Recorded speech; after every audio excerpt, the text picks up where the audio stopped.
Emmanuel Noisette from themovieblog.com and E-Man's Movie Reviews.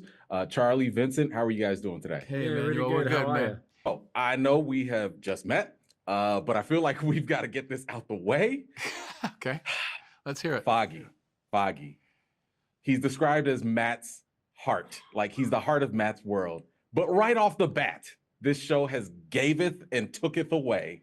And I know you both fought really hard to get some of the original cast back, but what was your reaction when you learned about his fate? Oh yeah, it's heartbreaking. It's heartbreaking. It's such a big deal.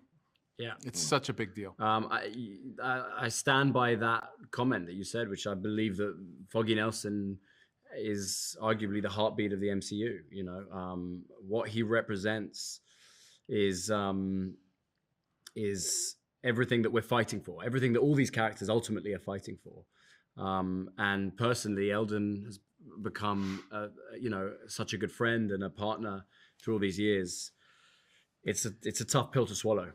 It's a tough pill to swallow. I understand that, you know, we've come back after 6 years. We're throwing ourselves back into this show. You know, we got to be big. We got to be bold. We got to go places we haven't been. You got to shake things up a little bit. And I guess he is a tragic casualty of that. And he's also has a lot to do with what goes on for the rest of the season. Yeah, his death is poignant and means a lot, and it stirs a lot of emotion for Daredevil. You know, so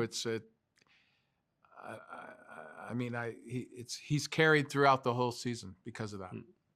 And I think you know, whenever whenever we no longer are playing these characters, whenever this show eventually comes to an end, there will be a before and after, you know, for that. Okay.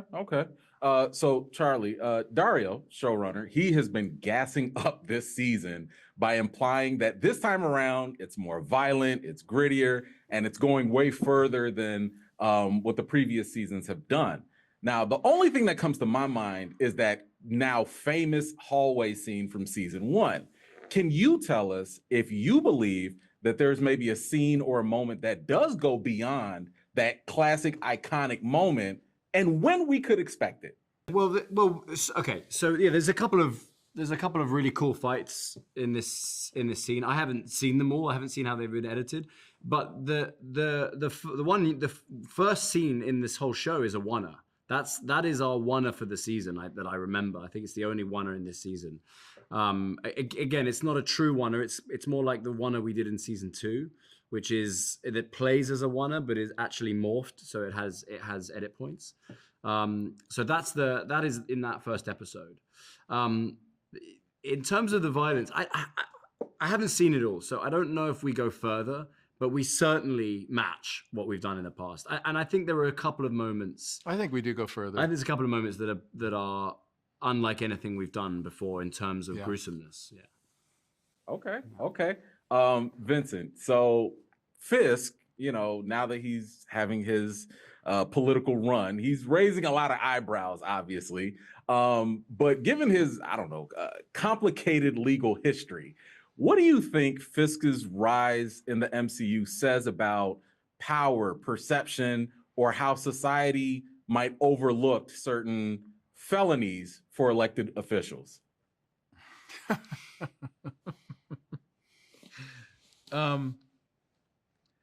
So I'll preface my answer with everything that I do in this show is fantasy, and that I created this character long before the situations that we've been in, and I'm still playing that same character.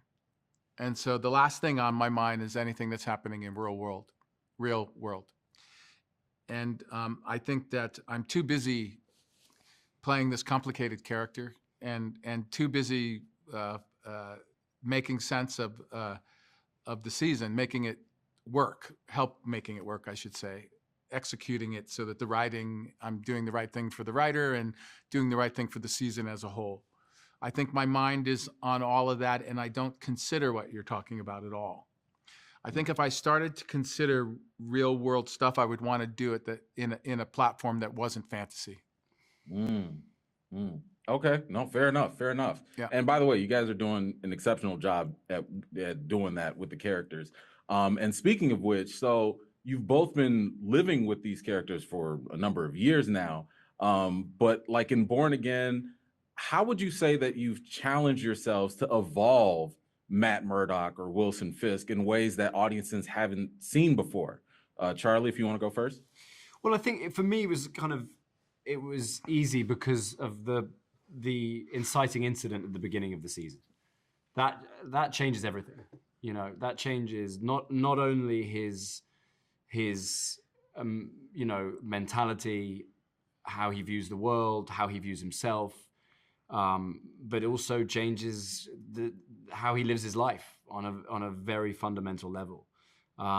So any reinvention, which is probably the wrong word, but any evolution of Matt Murdock is instigated by that. I think that the way in which he goes about trying to deal with that is he makes fundamental changes to his life that ultimately he'll recognize were just Band-Aids. And the process of pulling off that Band-Aid is a long and painful one. Mm. Vincent, about Kingpin evolving? Anything? Yeah, I think he's got a plan.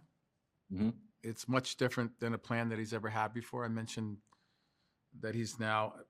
before that he's sort of living in the daylight, which is uncomfortable for him. And I think that's a big change for him. But I think the outcome, what his goal is for him and Vanessa, is more important than his struggle to live in the daylight. And so he continues to struggle to stretch his reach of control. Okay. So last question here. I know it's super early, but I'm super excited already. Season 2 is already greenlit. I know you guys are already working on it. What can you tell us without telling us that we can expect, or maybe that you're excited for in season 2? I can tell you that I've read most of the scripts and I'm as excited as I've been about any season. That's what I can say. Okay. Yeah, it's a really good, we're about to embark on a really good season. Yeah. And the outcome of this next season is just, even more intense than the last. So we happen to have a really good writer. What can we say?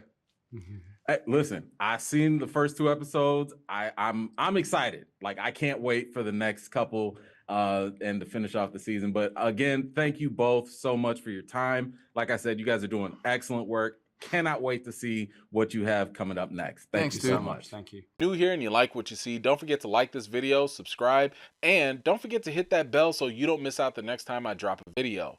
I've got more videos and reviews to do for you all, and until next time, I'll see you all later.